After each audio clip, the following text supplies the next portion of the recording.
Hello, everyone, and welcome to today's webinar on food systems financing and market updates. This is a joint webinar continuing our series for building native agriculture, as well as providing a market report. So today we have our panelists, Chris Roper, Dave Carter, and Shelby Crum. So before we get started, though, I do want to go over a little bit of housekeeping. For those of us joining in via Zoom, you can submit your questions. We'll have some time dedicated towards the end to be able to answer those questions. But also, if you're joining us live via social media, submit your questions. We can see them as they come in, and a member of our team will share those with our panelists, and we'll try to get those answered for you. With that, also this webinar is being recorded, so if you'd like to reference this at a later date and also have access to the PowerPoint presentation, we will be sending this out to all webinar registrants. With that, I will go ahead and turn it over to Chris Roper. All right, thank you, Whitney, and thank you all for joining us today. And we're happy to be back after a couple of months break from our third Thursday series. We are hopeful that you all completed your NAAF grant applications and got those submitted on time. And we wanted to give everyone a chance to concentrate on those and to focus on all the grants that have been out lately. So it's important that we get back together today, though, to share some very important updates. We want to give you some updates on food systems financing and market updates. Next slide, please. Throughout our agenda today, we're going to cover a recap of the webinars that we've done over the last several months.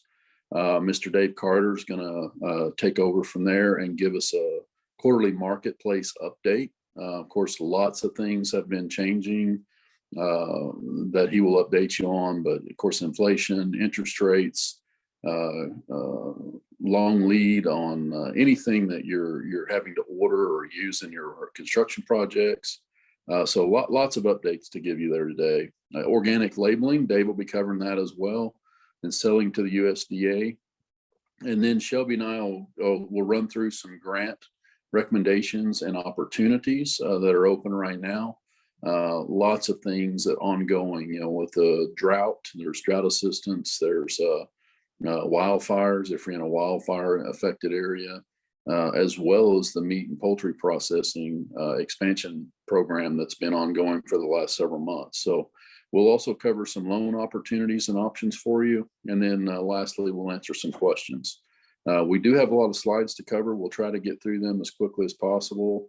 And then allow some more time for questions and answers as well. If you have questions, feel free to put them in the chat, or if you want to wait until the end, we can answer them at the end as well. Next slide. So going back in history just a little bit, and these slides are available to you as a link on NAAF's website. They're also available on as a YouTube video. So for our first episode, we covered strategic planning, feasibility. We really wanted you all to think about food sovereignty assessment, feasibility studies, and business plans.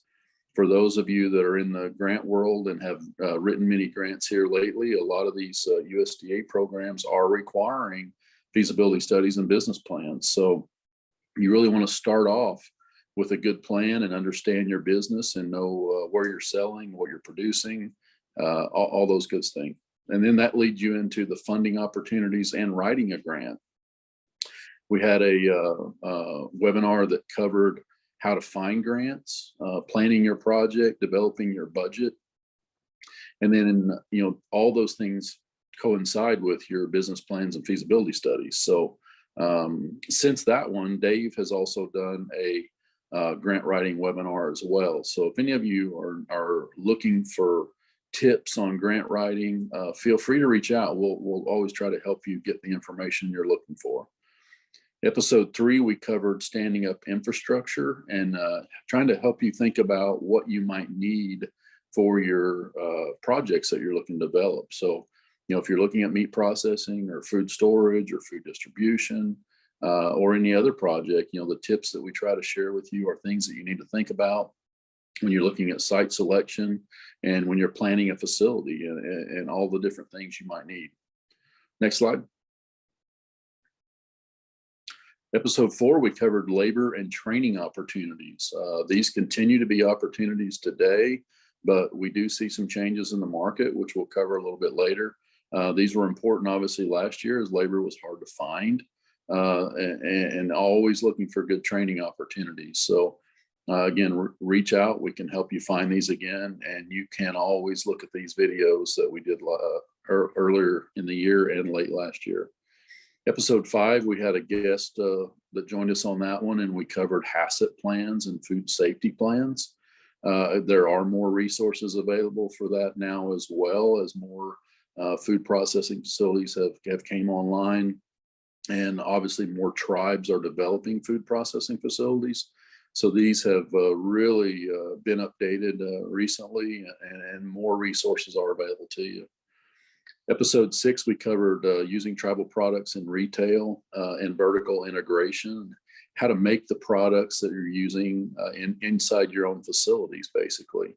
So, helping you plan those, identifying food security issues, and helping to solve some of the food security issues.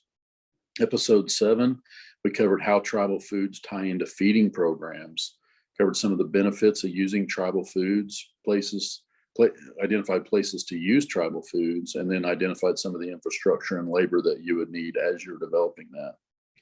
Next slide. Episode 8, we covered agricultural policy. So I'm sure a lot of you have seen lots of the roundtables that have been going on recently, and especially all year, really. We covered this early in the year so that we could hopefully prepare you and get you ready to participate in some of these roundtable sessions. They're still going on, but they are wrapping up here fairly soon so that they can get their recommendations to Washington. So if you do have comments on the Farm Bill, make sure that you're sharing those.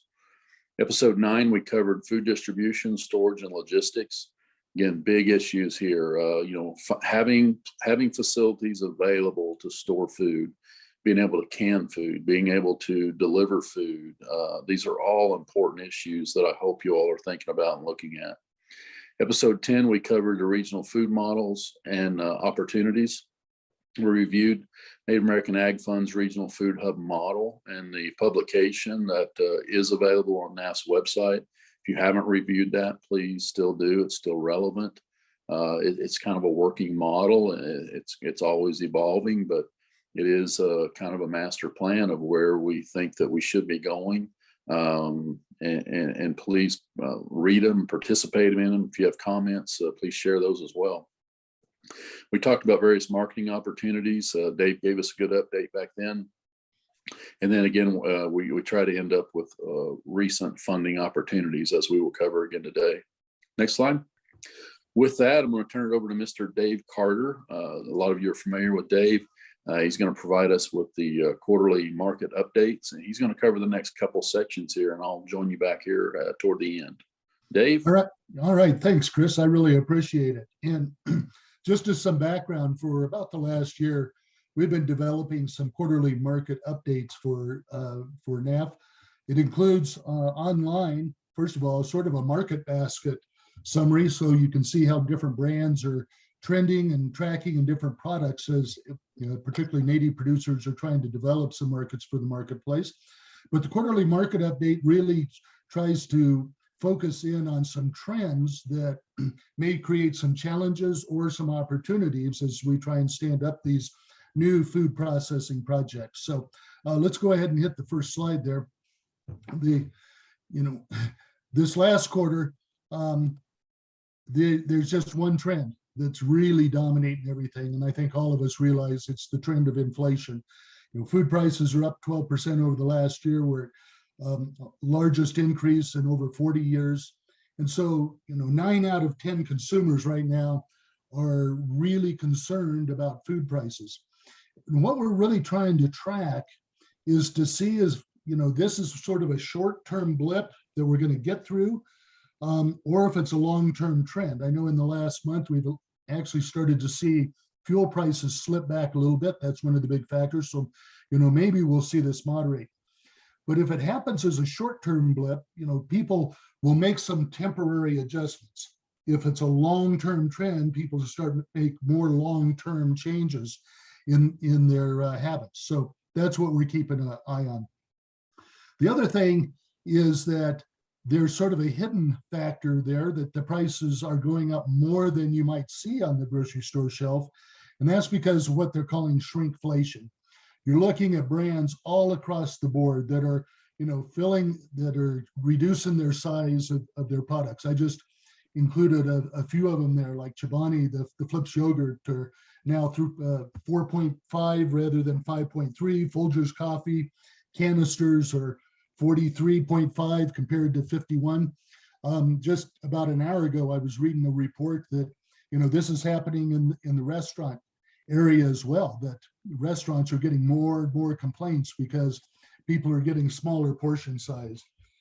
And in the retail side, particularly on some of the raw products, like in the meat case or the dairy case, or, whatever, that might not be as evident and it might not have as much impact. But you think about beef and poultry and dairy products go into so many multi-ingredient packet products that's really where we're going to see the impact on those producers and some adjustment there. Go ahead with the next slide. So the thing about it is there's really three trends that I tried to focus in on this time around. One of them is we're still eating at home, but we're loving it less. And that's something, that happened during the pandemic, was the restaurants shut down. Everybody came in, started eating at home, and we're getting creative. They were inventing P.F. Chang's Bang Bang shrimp recipe at home, or, doing those type of things. And there's a little weariness that's setting in. So, most of the people now are saying, yeah, I'm cooking at home, but I'm getting tired of cooking the same old things. I want some variety, but I want it to be pretty simple. And where I think that creates some opportunities for the indigenous food movement is that, there's been the rise of indigenous foods. Indigenous chefs are sort of the new celebrity chefs. And so this is an opportunity to get some recipes and some ingredients in front of these folks that are just looking for something new. People are going on to websites and blogs, they're looking at social media, they're watching cooking shows. So the more that we can get indigenous products into those venues, more helpful it's going to be. Go ahead. Number two is we're starting to see more and more consumers shift over to store brands. And it used to be, even 5 years ago or so, the store brands that you saw were equated with sort of the bottom line. They were probably compromised on quality just as they much were price. That's not the case anymore. You're looking at these stores that are bringing about their own brands that are really based on some good quality and value. So you got Kroger's that has Simple Truth, and Open Nature, Safeway, and Albertsons have O Organics. You have Whole Foods with their 325 brand. And the thing about that is the retailers, when they create these store brands, they're not manufacturing. They're just licensing that out. They're just having someone else manufacture that and put their label on it. So again, for some of these new, manufacturing projects, this might be an opportunity to enter into an arrangement to manufacture some of those store brands. But the thing I'd caution is don't hitch your whole wagon to that, because once you latch in and you lose ownership of your brand name, somebody else is in control of it. All of a sudden they can start working with you to lower your margins, lower your prices and the like. Let's go to the third slide, the third trend here. So, and then what we're seeing is continued rise of online shopping and the fall of store loyalty. People, when the pandemic came, they lost their loyalty to wherever shop. They were trying to find wherever they could get toilet paper. And now with inflation, people are moving around. And I know for a lot of tribal communities, this is frustrating because you're in essentially a food desert where there aren't the choices available. But when you go to more of the urban areas, people will go to Costco, to Sam's Club to buy some of the staples that they want to stock up on. And then they'll go to a Kroger store to get something. And then they may even swing by Sprouts to get their fresh produce. And that's how they're doing it, but they're online as well.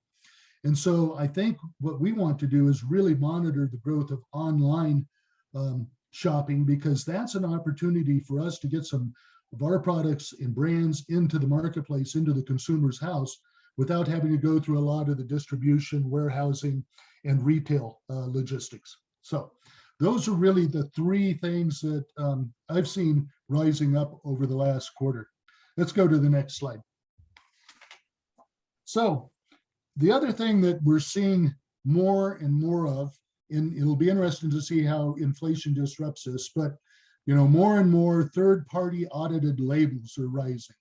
There's a whole plethora of them. And really what they're doing is it's come about because consumers don't really trust a lot of the claims that companies are making. And so they want to have some sort of a third-party authority label that. This time around, we're just going to take a look at organic, which I call the gold standard, and I'll explain that in a minute. Go ahead, please. So let me just give you a little background of the history.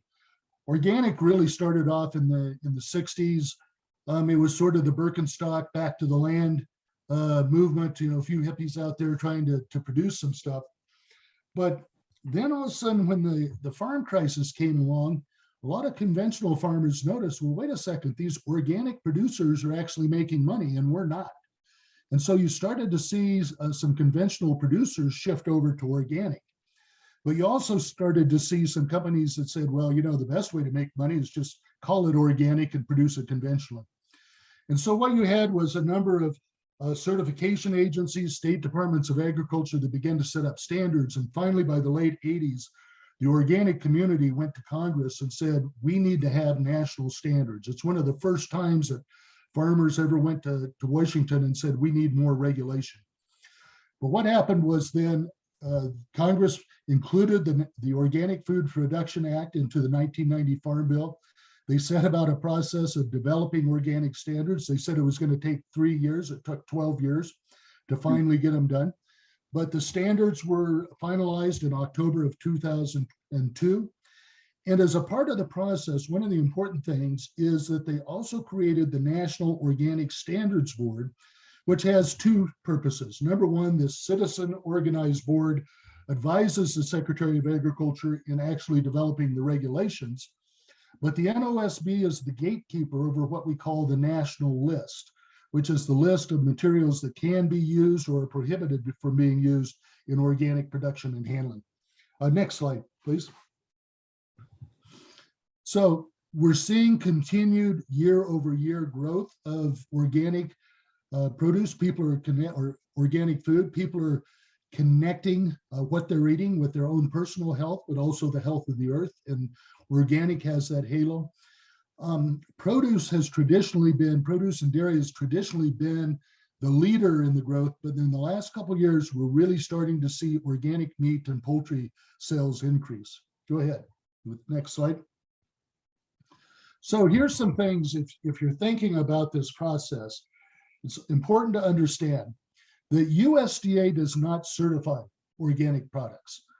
What USDA did was they have created a list of accredited certifiers. Some of them are nonprofits, some of them are for-profit entities, some of them are state departments of agriculture. But these certifiers are all accredited to go out and certify production and handling facilities to make sure that they're meeting the standards. USDA audits those certifiers and can levy fines, revoke the certification, but also levy fines against violators up to $1,000 per incident. And if you're in multiple stores, every store you're in could see one incident. So it can be very expensive. USDA knows that the process of getting involved, transitioning to organic is lengthy and expensive. So they do have a 50% cost share with the process of developing an organic standards plan. And Secretary Vilsack now, just a couple of months ago, announced another $300 million commitment to assist with organic certification, but we don't know exactly what that's going to look like yet. Next slide, please. So certification begins with an organic systems plan, and that's essentially, you think about a HACCP plan, you think about anything else. This is your rule book for how you are going to either produce or process your organic products. And the thing to do is to pick out an organic certifier that you want to use, because if you go into their website, they usually have some templates of how to develop your organic system plan. Now, you can't use those certifiers to help you fill out the plan. They're not there to assist you. They're there just simply to audit and make sure you're doing it right. So you may have to go to someone else to assist you with developing that. But as I mentioned before, the problem is the transitional process for particularly crop and livestock production. If you're a crop producer, you have to certify that that land has been treated organically for 3 years before you can certify your product. And that's really difficult for a lot of farmers, because if you think about land that's farmed conventionally, it's almost like it's addicted to a drug. It's addicted to those chemicals. And so when you take those chemicals away, it's like going cold turkey. The land kind of collapses, and it takes it a while to build up that organic matter, that those microbes and everything that help it get its production back. So that's why they have some of these assistance programs coming back. Now, with livestock, you actually animals have to be raised organically from the last third of gestation before they were born, or from the first day of life if it's poultry. With the land, there is some ways to short circuit that 3 year. And one of the best examples is if there's a land coming out of CRP that hasn't had chemicals on it for the last 3 years and it has good record keeping, that can automatically be transitioned to organic. So there's some different ways of doing it. Next slide, please. And then this little graphic here just kind of gives you the process, the step-by-step process of going through and obtaining that certification, developing your organic systems plan, going through the audits, may have to make some changes and the like. And once you are certified, then you are audited on an annual basis to make sure that you're in compliance with that organic systems plan. Go ahead, next slide. So here's just some of the basic requirements for land and crops. If you're raising something organic and you're next to conventional farms, you have to have a buffer zone. It doesn't say specifically how much that is, because it depends on the geography, the climate, the wind directions, but you need to have a buffer zone to try and prevent contamination. They know you can't stop it. Birds fly, winds flow, water moves, but it's try and prevent it. You need to use practices that help build the soil, tillage, cover crops, rotation, and your list of chemicals or products that you can use is on what we call the national list. Section 205-601 lists that. It's a misnomer to say that you can't use chemicals or can't use fertilizer in organic crops. You can, it's just that they have to be organic based. They have to be organic compliant, and that's all on that national list. For livestock, antibiotics and growth hormones are absolutely prohibited in the US. And that's a bit of a difference from like the Europe and some of the other countries, where in Europe they allow antibiotics to be used as a therapeutic, but then there's a withhold period. Here in the US, it's a never ever program. There's only a limited number of synthetic parasiticides allowed, and they can only be used as an emergency treatment on dairy stock and fiber-bearing animals. They can't be used on slaughter stock at all, and that's a real hurdle for a lot of livestock producers. And then there's some new pasture requirements that have come around in the last couple of years to really try and make sure that organic livestock is being raised primarily on pasture. And it's kind of a complex formula, but it's intended to make sure that consumers are getting what they expect out of organic. Go ahead, next slide. In livestock, you can use your normal vaccinations, and you cannot withhold any treatment just to keep organic status of an animal. If you do have to treat it with something that's prohibited, then you have to take that animal out of your organic regimen. And then the list of what's allowed for organic livestock is in section 205-603. And then the third area is the handling requirements. This is for meat processors, produce handling facilities and the like. And so, first of all, you have to have segregation protocols. Most organic handling facilities also handle conventional products. And so all you need to do is have segregation, make sure that you have some clean out between processing organic and conventional. Most operations do organic first thing in the day and then go to conventional. You have to make sure that any of the organic ingredients that you're buying, that you have the organic certificates from those suppliers. And then you have to have your sanitation and pest management utilizing the products that are on the national list under section 605. And then there is also 19 ingredients that can be used as coloring or natural preservatives and the like. Those are called non-organically grown agricultural ingredients, kind of a long mouthful, but that's in another section of the national list. Go ahead. So there are a lot of resources out there to help you. The USDA National Organic Program has a program manual that has sections on all of these things. It has the list of certifiers, all of those steps. So you can go to the USDA Organic Program, National Organic Program, and get that. And then when it comes to, buying brand names that you might be using on crops or in livestock or whatever, there's a organization called the Organic Materials Review Institute, or OMRI. And they keep a database of what is allowed, not only in the US, they do it for Canada, Japan, the EU, but it also helps then producers and processors know that if they're using some brand names or some generic products, that they're in compliance. So that's really the overview of the organic certification process. I call it the gold standard because it is the only certification label out there that has the USDA auditing it and has penalties for non-compliance that are pretty stiff. Let's go ahead. So the other big thing that I think has come about as a growing trend is selling to the USDA. And USDA, the commodity procurement services at USDA, are actually implementing some changes to make it more feasible for smaller facilities and for tribal-based projects to sell their products to the USDA. So we just want to run through that very quickly. Go ahead. So this is about a $6 billion marketplace for fruits, vegetables, meat, poultry, dairy products, and other commodities. And there's really two agencies within USDA that kind of work hand in hand to administer this. For the most part, the Food and Nutrition Service, they're the ones that handle the SNAP program, the WIC program, some of the other programs. They kind of determine what is going to be needed in these various distribution programs. And then they work with the Agricultural Marketing Service, who then develops the solicitation and issues the invitation to suppliers to bid on that. So what we want to do is really talk about the types of food distribution programs that are out there, the commodities that USDA purchases, and then finally, how to qualify as a vendor. So let's go right into it.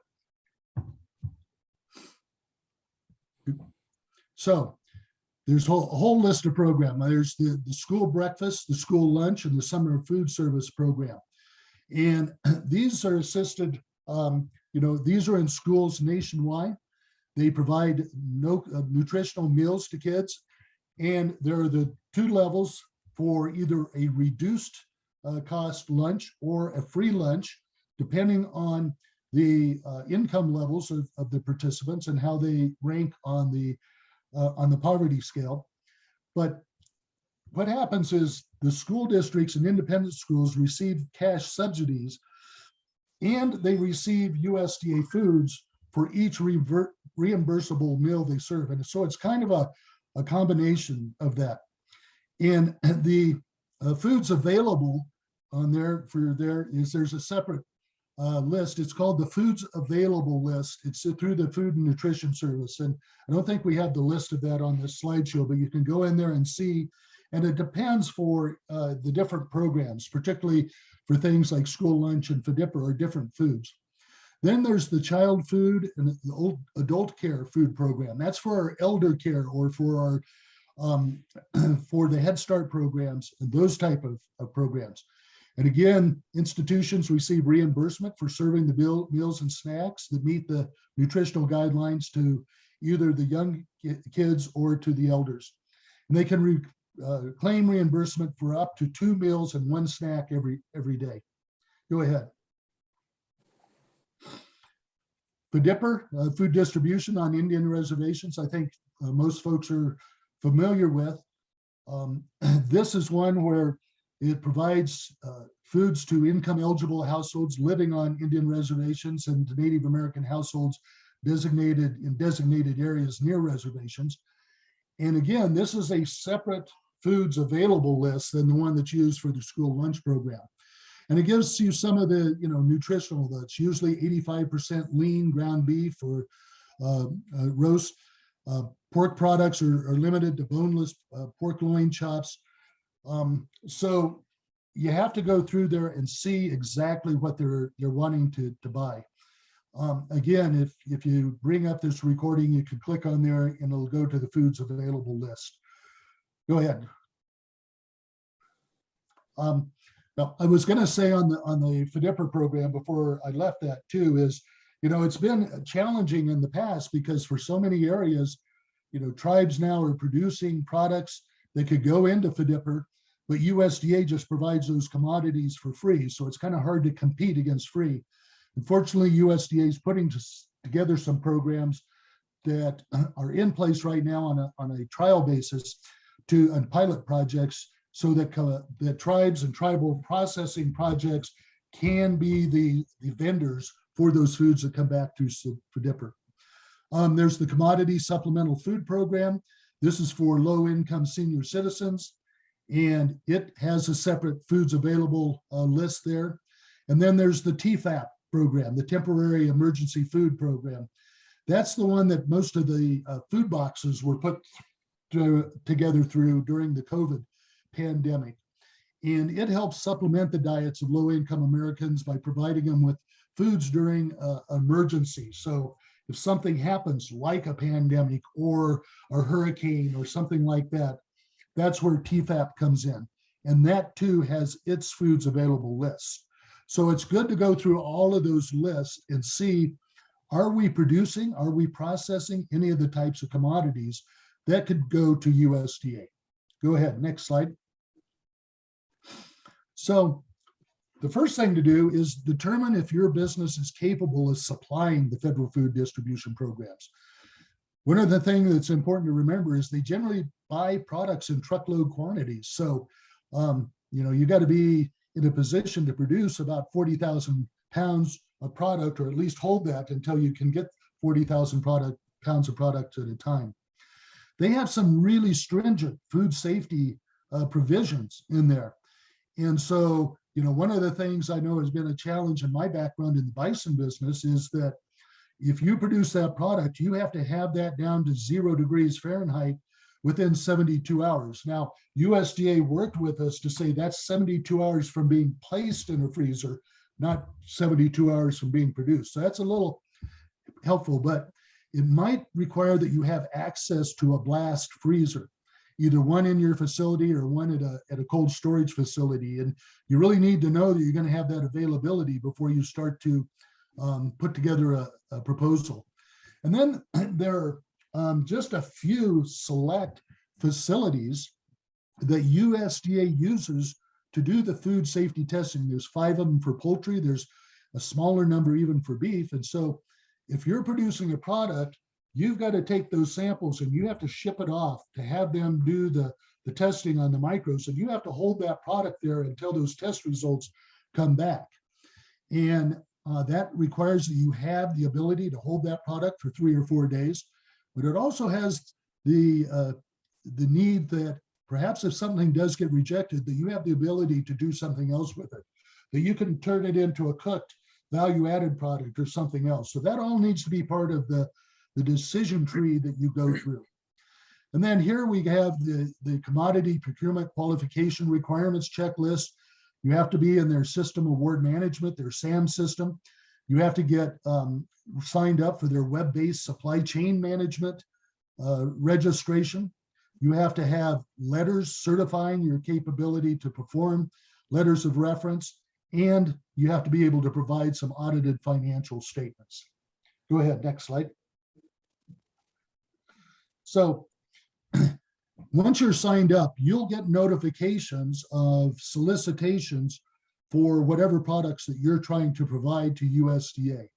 And so then you'll need to, review that carefully and determine your ability to supply, and then go through that checklist. It has all of your grade standards and your seasons and formulations, all of the things that you need to have put together. and then you can use the web-based system to submit your bid. Now, the one thing that I would urge is don't, USDA says sharpen your pencil pretty sharply. I would say don't over sharpen it. Make sure that you're accounting for the extra costs that are going to be involved. Having to use a cold storage facility, having to hold product while you have those testing requirements come back. So make sure that the price that you're submitting is the price that's going to be sustainable for your operation. Go ahead. And that is going to wrap up my part of it. And so now I'm going to turn it right back over to Chris. Thank you, Dave. A lot of valuable information in there. And as always, if you all have any questions, feel free to insert them in chat, or if you want to wait till the end, jot those notes down, and we'll be here to answer those questions for you. You can always email us later or call us later, and we'll try to work with you one-on-one if that's needed. So we'll dive right into the financing opportunities now. Next slide. Financing options, a lot of options. There's probably more options today than what you're used to seeing. We're going to give you some overviews of how these opportunities work. Some of the grants, or most of all the grants, is the kind of definition of the grant is money provided by a funder for a specific project or purpose. With a grant, you generally do not have to pay back money. You're typically referring to competitive grants. There are different federal grants, and there's differences between the private grants as well. There are private philanthropy groups that issue grants, so there would be different application processes than what you might use with the federal government. The eligibility criteria, grant amount, and reporting requirements differ by grant. There is a lot of fine print typically with these requests for application that come out, and you really need to study these and again, reach out to people that are working in these. We're doing a lot of this right now for a few programs, and it can be really cumbersome to navigate the paperwork. But if you miss it and you don't fill it out right, you don't check a box, you miss supplying of a form, you could be rejected. And you don't want to spend 40 hours or 80 hours on a grant application or more, and then to turn around and be disqualified. So you want to really reach out for help when you're doing these. Reach out to people that are working on them, and there's a lot of technical assistance available right now as well. You want to really review the request for applications to see if you're able to apply for multiple grants at once. Some of these grants are open for multiple projects at the same time. Some of them have a dollar cap that you want to pay attention to, make sure you're following all the criteria. But you really want to understand these programs before you spend lots and lots of hours on them filling out paperwork. Loans, money is borrowed and expected to be paid back with interest. Loan terms vary drastically based on lenders, project, loan amount, and I'll say lender type as well. Some of the lender types can be private banks, credit unions. There are private philanthropy lenders as well. They're using granted money. So lots of opportunities there. And again, we can help you find these lenders based on your project type if you want to reach out. Loans, being awarded grants can help lower the risk of your loan. And what that means is if you get a grant for, say, 50% of your project cost, that's going to be coupled with a loan or even some of your private dollars. But lenders look at that very favorably because it lowers their risk when they're loaning you money. So that's kind of what that means there. You can stack finances when you're performing a project or building a project so that it lowers the risk for everyone. So it's something to pay attention to and understand as you start to develop these projects and plan these projects. Next slide. Some of the financing options that we're going to cover, one of the main ones is grants.gov. Pretty much any federal grant that's coming out is going to be published on grants.gov. You're going to be able to access all of the documents on grants.gov, and more than likely, they're all going to have to be submitted on grants.gov. So you're going to have to make sure that if you're an entity that is seeking grants, you're going to have to make sure that you have a username and password, and that can take several weeks to achieve. So don't think that you're going to go on there, log in, find a grant, and submit it the same day. That's not going to happen. So make sure you plan ahead, plan accordingly, and again, ask for help if you need help. Lots and lots of newsletters available these days. Native American Ag Fund obviously has a good one. They try to recap the opportunities that come out each month. IEC has a good one. Indigenous Food and Agriculture Group, their University of Arkansas has a good one. Lots of different entities. USDA has their e-newsletters that you can subscribe to. If you get on USDA's website, you can actually subscribe to the various department newsletters. You can click all, and that'll get you all of the 56 different office newsletters, or you can go through and click the different departments that you would like to receive newsletters from, and then you will make sure to get all the updates whenever they issue a grant opportunity or have important information. Then you can be rest assured that you're going to get that email from them when it comes out. Another good one that is fairly new this year is the USDA.gov/meat. This website is specific to meat processing. Anything related to meat processing, workforce development in meat processing, intermediary lending program for meat processing, meat poultry processing, technical assistance program is on this website. Lots and lots and lots of information. So if you're looking at food processing, meat processing, poultry processing, look at USDA.gov/meat. Candid.org, that's another one that is pretty popular. It's a paid subscription service, and it has detailed funder profiles. A typical grant season and really a busy season, a really busy season is October to March. And we list this out, and we always recommend that people do a grant schedule. Identify the grants that your entities are going to be applying for throughout the year so that you can schedule your manpower. And if you're using an outside grant writer, trust me, they are using schedules as well. And if you don't get on their schedule early enough, then they won't be writing your grant. You cannot call them at the last minute and expect them to write a grant for you if you're not on their schedule already.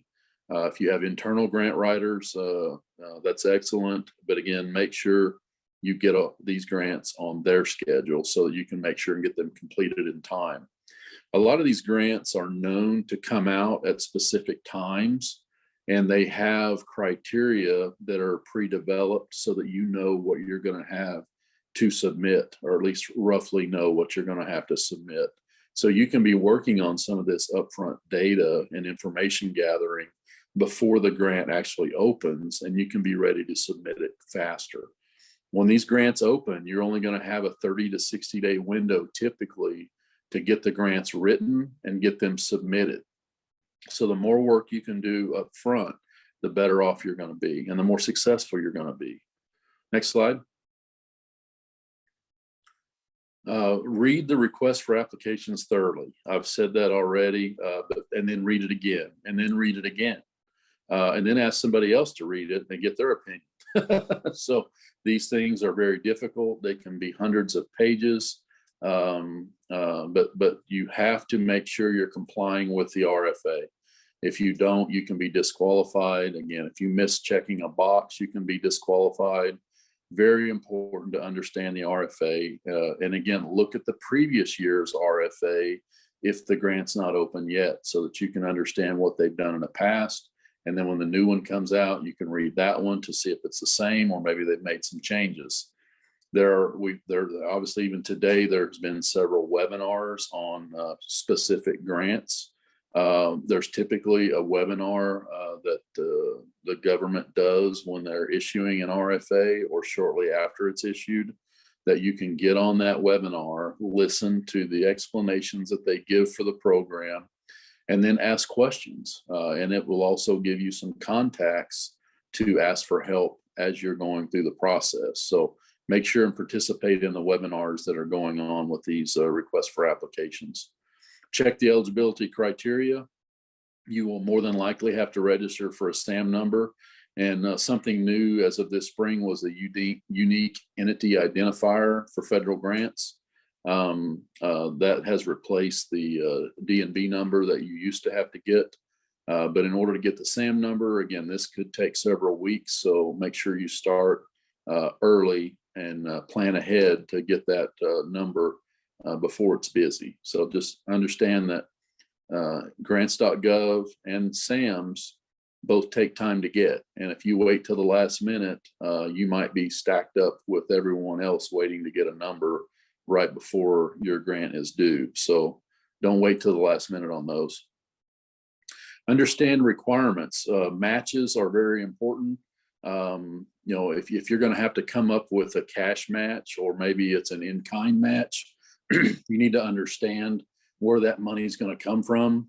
If you're working with a tribal government, you typically have to get approval ahead of time. You might need a resolution even that commits to supplying those matches. So again, planning ahead. A lot of your tribal committees are meeting once a month. So you have to get on the agenda for that. So plan ahead. You understand the reporting requirements. Grant management is a job. And once you get a grant, you need to understand that you have to have somebody following through on the reporting and the closeout of those grants. If you don't do successful grant management, then it could disqualify you from applying for future grants. So make sure that you're doing the entire process and following through with those commitments that you sign up for when you apply for a grant. Waivers of sovereign immunity need to be understood. Some organizations require a partial waiver of sovereign immunity. Make sure that you understand that. Again, I mentioned the tribal resolutions and payment schedules. Understand what you're committing to and what you're committing your entity or tribe to when you apply for these grants. If possible, have project ideas, strategic plans, budgets, and other ideas ready.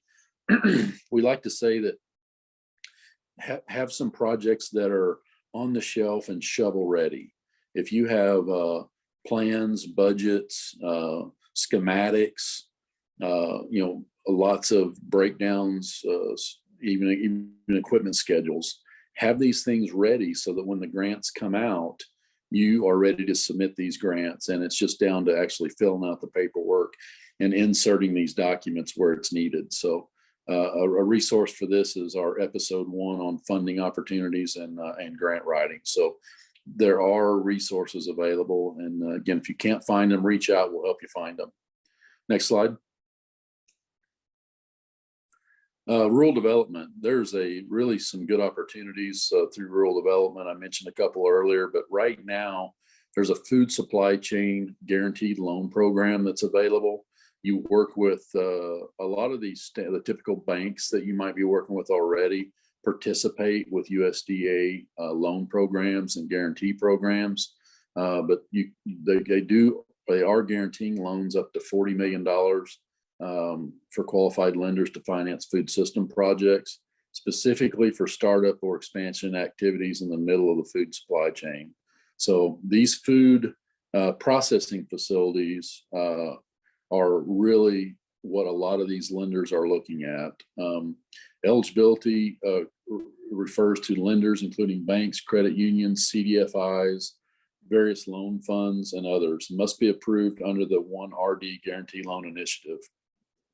There's also a large group of food systems lenders, and some of those can be credit unions, they could be CDFIs, but they are specifically focusing on food systems, and they want to invest in food systems that help with food security projects in communities. So they have some grant money that they're deploying, as well as some private philanthropy money that they're deploying to fund food projects specifically.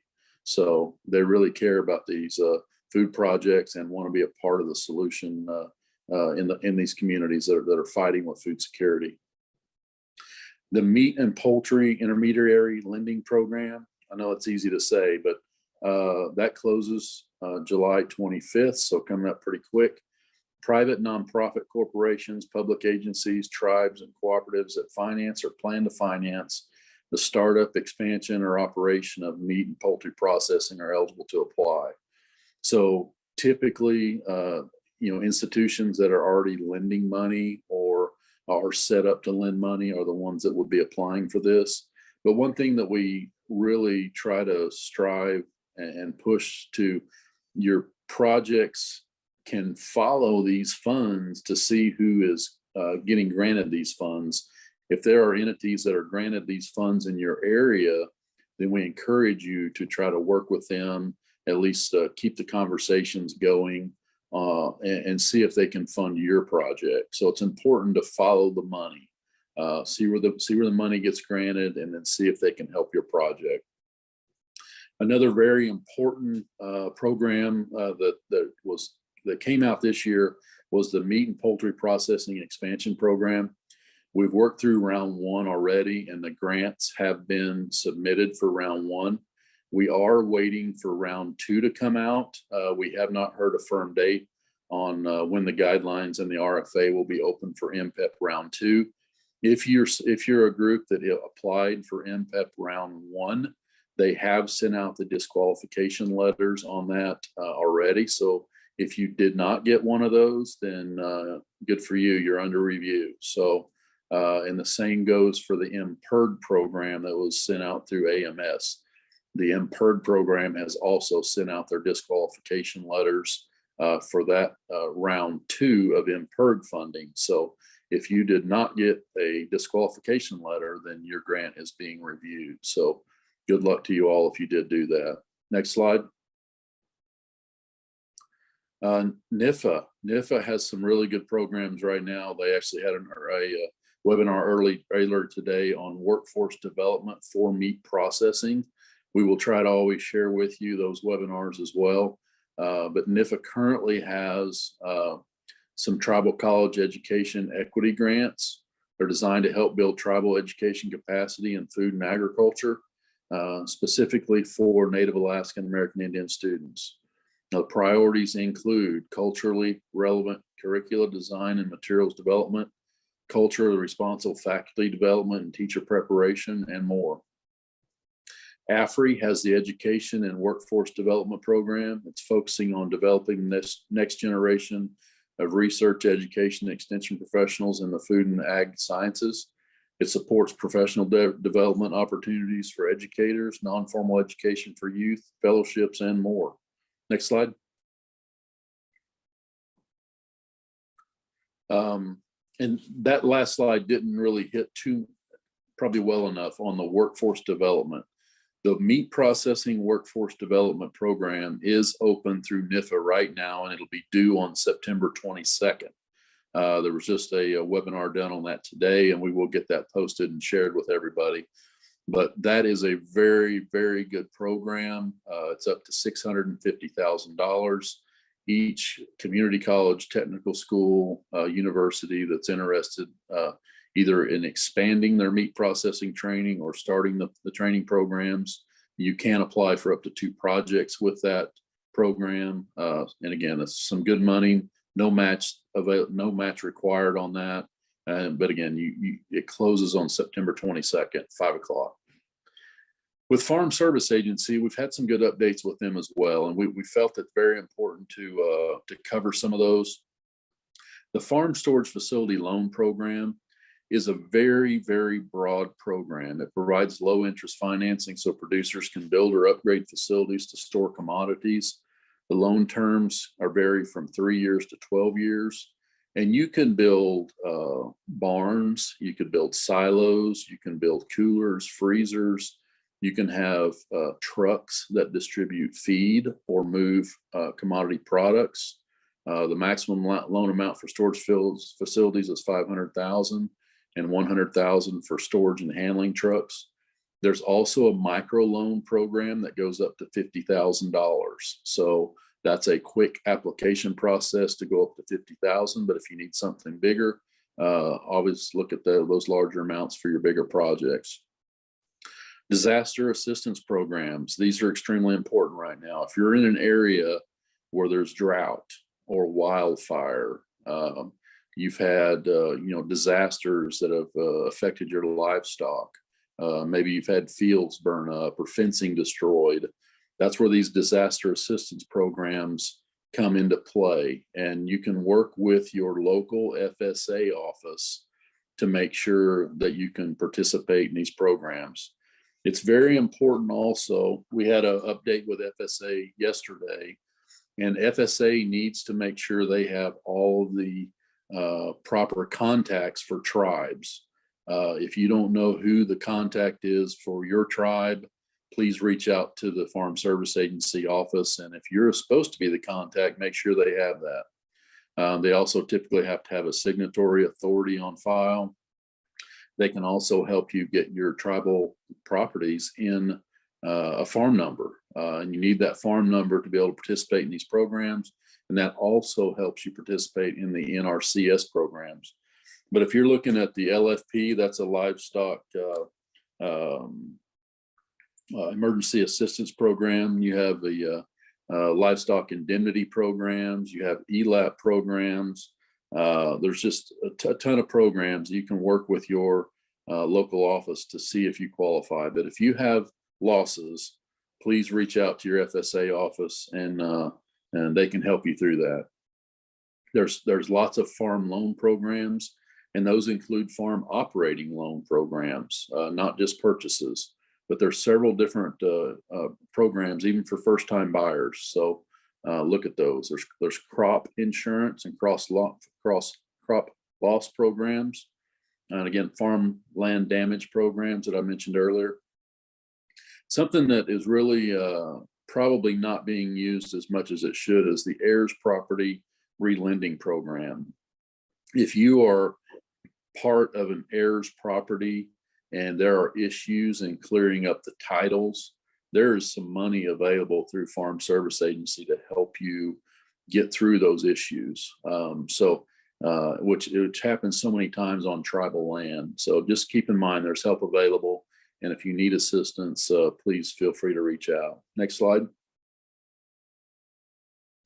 Loan options. A lot of loan options. We're not covering probably all of them here because they're so broad. I mentioned Food Systems Lenders Network.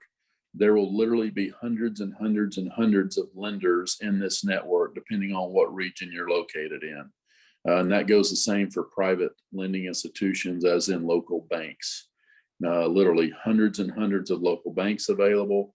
You want to deal with a bank that's familiar with your type of project. If they don't understand what you're trying to do, it's going to make it harder for you to convince them to lend you money. So it's going to be hard. The CDFIs, those are getting more popular, and they are more and more available around the United States. So these CDFIs typically are specializing in certain markets. There are a lot of native CDFIs now. There are a lot of food systems CDFIs now. So these are specific to really focus on that need of their focus area. So again, if you need help finding institution, please reach out to us. We'll help you.